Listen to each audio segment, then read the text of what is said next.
নির্বাচনে level playing field পাচ্ছি না, বলছেন জিএম কাদের। পোস্টাল ব্যালটে ভোট গ্রহণ সফল হলে দেশের নাম ইতিহাসে লেখা হবে, বলছেন সিইসি।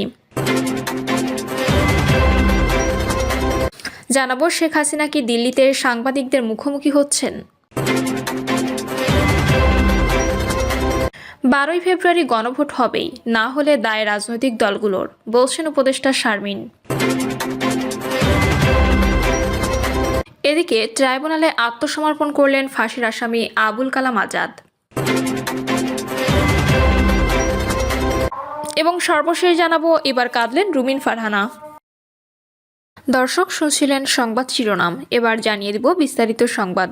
তবে তার আগে অনুরোধ থাকবে ভিডিওটিতে একটি লাইক দিন এবং ভিডিও সম্পর্কে আপনাদের গুরুত্বপূর্ণ মতামত কমেন্ট করে জানিয়ে দিন। নির্বাচনে লেভেল প্লেইং ফিল্ড পাচ্ছি না, বলছেন জিএম কাদের।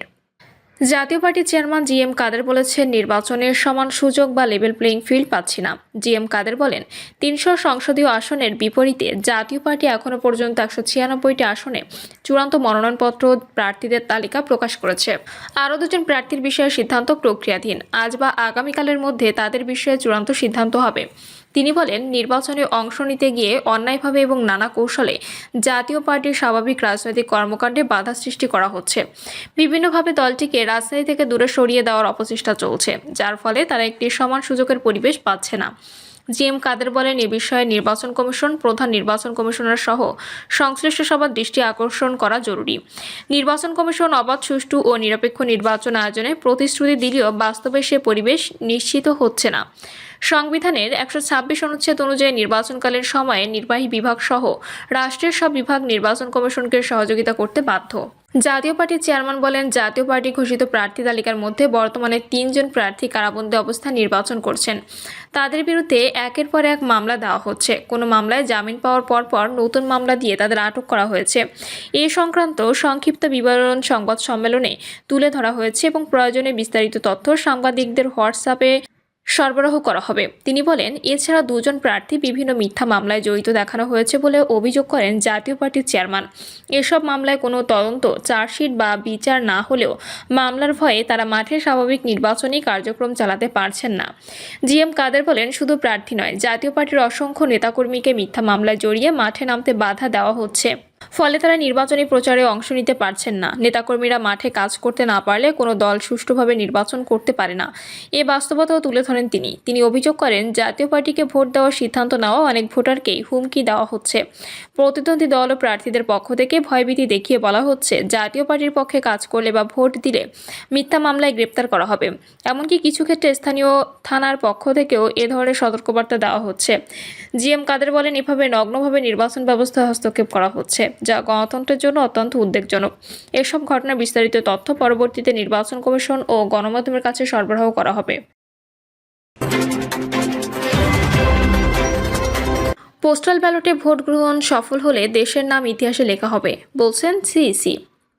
প্রধান নির্বাচন কমিশনার এএমএম নাসির উদ্দিন বলেছেন, ত্রয়োদশ জাতীয় সংসদ নির্বাচন ও গণভোটে পোস্টাল ব্যালট পদ্ধতির ভোট গ্রহণ সুষ্ঠুভাবে সম্পন্ন হলে বাংলাদেশের নাম বিশ্বের ইতিহাসে লেখা হবে। রাজধানীর আগারগাঁও নির্বাচন কমিশন ভবনে আয়োজিত এক ব্রিফিংয়ে কথা বলেন সিইসি।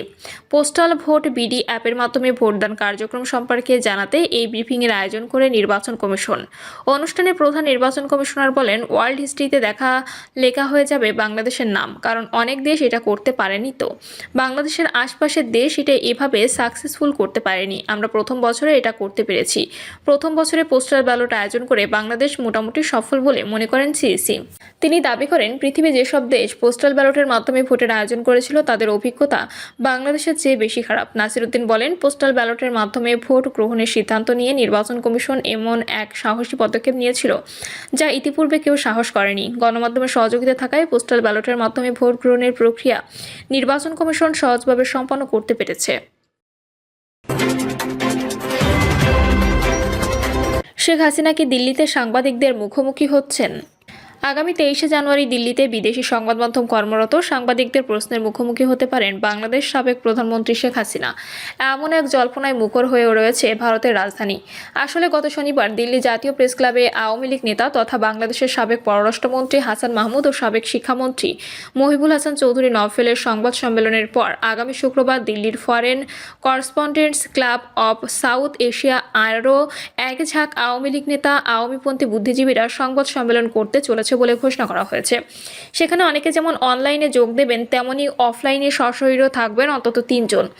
ভারতে থাকা আওয়ামী লীগ নেতৃত্বে একাংশ একান্ত আলোচনায় জানাচ্ছেন তারা আভাস পাচ্ছেন ওই সংবাদ সম্মেলনে শেষ মুহূর্তের চমক হিসেবে সাবেক প্রধানমন্ত্রী ও আওয়ামী লীগ সভাপতি শেখ হাসিনা যোগ দিতে পারেন। তবে সেটা সম্ভবত অনলাইনে হবে, কারণ এখনই তার পক্ষে সশরীরে প্রকাশ্যে আসা বা অফলাইনে আসা মুশকিল। 12ই ফেব্রুয়ারি গণভোট হবেই, না হলে দায় রাজনৈতিক দলগুলোর, বলছেন উপদেষ্টা শারমিন।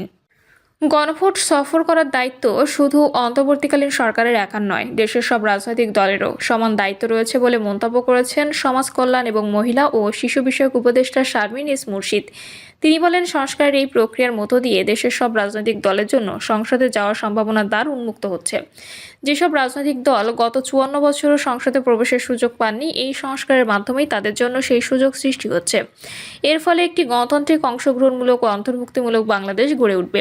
উপদেষ্টা শারমিন এস মুর্শিদ বলেন, গণভোটের প্রশ্নে নিরপেক্ষ থাকার সুযোগ নেই। আমরা পরিবর্তন চাই, সংস্কার চাই, দুর্নীতি চাই না। আমরা এমন একটি বাংলাদেশ গড়তে চাই যেখানে সুশাসন থাকবে, সরকার পরিবর্তন হবে, রাজনৈতিক দল ক্ষমতায় আসবে যাবে, কিন্তু স্বচ্ছতা ও সুশাসনের নীতিমালা বারবার বদলানো যাবে না। সেই লক্ষ্যে একটি শক্ত ও কার্যকর রাষ্ট্রকাঠামো গড়ে তোলার উদ্যোগ নেওয়া হয়েছে। তিনি বলেন, এবার সময় এসেছে গণভোটের রায় দিয়ে সংস্কারের পক্ষে স্পষ্ট অবস্থান নেওয়ার। কোনো একটি রাজনৈতিক দল যুগের পর যুগ ক্ষমতায় থাকার সুযোগ পাবে না। তবে যারা সংস্কারের বিপক্ষে মত পোষণ করেন তাদেরও ভোট দেওয়ার সুযোগ, পূর্ণ অধিকার রয়েছে। সরকার কাউকে হ্যাঁ ভোট দিতে বাধ্য করছে না, কারো হাত মুচড়ে ধরা হচ্ছে না। সংবাদকর্মীদের এক প্রশ্নের জবাবে প্রসঙ্গে তিনি আরও বলেন, আগামী 12ই ফেব্রুয়ারি গণভোট অনুষ্ঠিত হবে। সেই লক্ষ্যে সরকারের প্রস্তুতি ও কার্যক্রম এগিয়ে চলছে। এর মধ্যে যদি কোনো অঘটন ঘটে তার দায় সংশ্লিষ্ট রাজনৈতিক দলগুলোকেই নিতে হবে। ট্রাইব্যুনালে আত্মসমর্পণ করলেন ফাঁসির আসামি আবুল কালাম আজাদ। ট্রাইব্যুনালে আত্মসমর্পণ করেছেন মানবতাবিরোধী অপরাধের দায়ে মৃত্যুদণ্ডপ্রাপ্ত পলাতক আসামি আবুল কালাম আজাদ। তার বিরুদ্ধে মুক্তিযুদ্ধ চলাকালে 8টি মানবতাবিরোধী অপরাধের অভিযোগ আনা হয়। সকালে তিনি আত্মসমর্পণ করেন। গত বছর নিজের সাজা স্থগিতের জন্য স্বরাষ্ট্র মন্ত্রণালয়ে আবেদন করেন আবুল কালাম আজাদ। ফৌজদারি কার্যবিধি 401 ধারা অনুযায়ী এই আবেদন করেন তিনি। এর আগে 2013 সালে 21শে জানুয়ারি আন্তর্জাতিক অপরাধ ট্রাইব্যুনাল 2 এর চেয়ারম্যান বিচারপতি ওবায়দুল হাসান তাকে মৃত্যুদণ্ডের রায় দেন। 8টি মানবতাবিরোধী অপরাধের মধ্যে 7টিতে তিনি দোষী সাব্যস্ত হন। 3টিতে তার মৃত্যুদণ্ড, 4টিতে কারাদণ্ড দেওয়ার সুযোগ থাকলেও মৃত্যুদণ্ড দেওয়ার কারণে সেসব অপরাধের বিষয়ে দণ্ডাদেশ দেয়নি ট্রাইব্যুনাল। অপর একটি অভিযোগ প্রসিকিউশন প্রমাণ করতে না পারায় সেটি খারিজ করা হয়। আবুল কালাম আজাদের বিরুদ্ধে মুক্তিযুদ্ধকালে 14 জনকে হত্যা, 3 নারীকে ধর্ষণ, 9 জনকে অপহরণ, 10 জনকে আটক রাখা, 5 বাড়িতে অগ্নিসংযোগ এবং 15টি বাড়ির মালামাল লুণ্ঠনের অভিযোগে প্রমাণিত হয়েছে। আবুল কালাম আজাদের বিরুদ্ধে ঘোষিত এই রায়ের মধ্য দিয়ে যুদ্ধাপরাধের প্রথম কোনো মামলায় রায় ঘোষণা করা হয়। তবে পলাতক থাকায় তাকে ট্রাইব্যুনালে হাজির করা সম্ভব হয়নি। তার বিরুদ্ধে গ্রেপ্তারি পরোয়ানা জারির আগেই পালিয়ে ভারত হয়ে তিনি পাকিস্তানে চলে যান বলে জানায় আইনশৃঙ্খলা বাহিনী।